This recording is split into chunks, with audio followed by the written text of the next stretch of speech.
yang saya kasihi di dalam Tuhan kita Yesus Kristus. Hari ini saya akan menyampaikan pesan Tuhan kepada saudara dan saya tentang kehidupan orang Kristen yang sesungguhnya.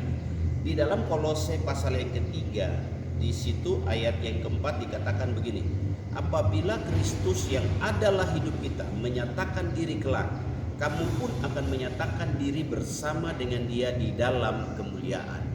Waktu saya baca tentang apabila Kristus yang adalah hidup kita, saya mendapat satu pesan Tuhan secara khusus bahwa hari-hari ini Bapak Ibu, kekristenan kita harus kembali melihat karya Yesus di kayu salib.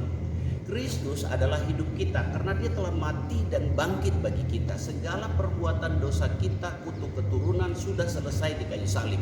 Bahkan Dia katakan di kayu salib bahwa is finished, sudah selesai.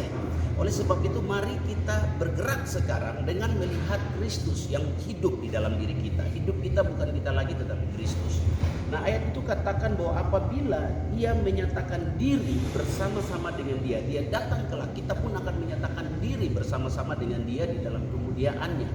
Nah, di ayat yang pertama, karena itu kalau kamu dibangkitkan dengan Kristus, di situ dikatakan carilah perkara-perkara yang ada di atas dan bukan di bumi.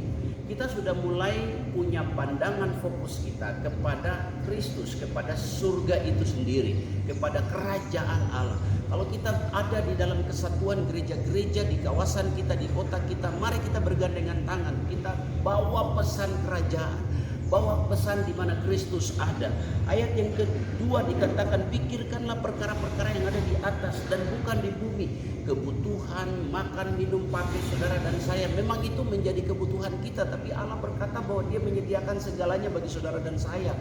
Semua yang kita nikmati Dia juga yang memberi, Dia juga yang menyediakan. Sebab itu mari kita cari perkara yang di atas. Bicara perkara surga kerajaan Allah bukan bicara makan minum pakai, tapi bagaimana kita hidup dengan damai sejahtera dalam keluarga. Bagaimana kita hidup untuk mengucap syukur dalam segala hal. Kita bisa menikmati hal apapun di dalam diri kita dengan adanya sukacita, damai sejahtera dan ucapan syukur. Bapak Ibu, ini yang penting untuk kita lihat ke depan. Dan yang satu lagi Bapak Ibu, kita bergerak berlari bersama Dia dalam Filipi pasal yang ketiga. Di situ dikatakan bahwa apa yang dahulu merupakan keuntungan bagiku, Paulus katakan sekarang ku anggap rugi karena Kristus. Kenapa? Karena pengenalan akan Kristus Yesus Tuhan kita, menurut Paulus itu lebih mulia dari semuanya. Paulus punya experience, pengalaman pribadi yang begitu kuat tentang ikut Tuhan Yesus. Kita juga hari ini Bapak Ibu, ketika engkau belajar di dalam pengalamanmu dengan Tuhan, maka engkau akan berkata bahwa segala sesuatu tidak berguna bagi diri saya. Kristuslah yang paling utama di dalam diri saya. Apa yang dahulu merupakan keuntungan bagiku sekarang kuanggap rugi. Keuntungan-keuntungan dulu waktu kita hidup dalam dosa, hidup dalam kepentingan diri sendiri, hidup untuk kesenangan diri sendiri, hidup tidak lagi seperti yang firman Tuhan katakan. Kita lepaskan, bebaskan, tapi kita mulai memandang sebuah fokus ke depan untuk berlari kepada tujuan.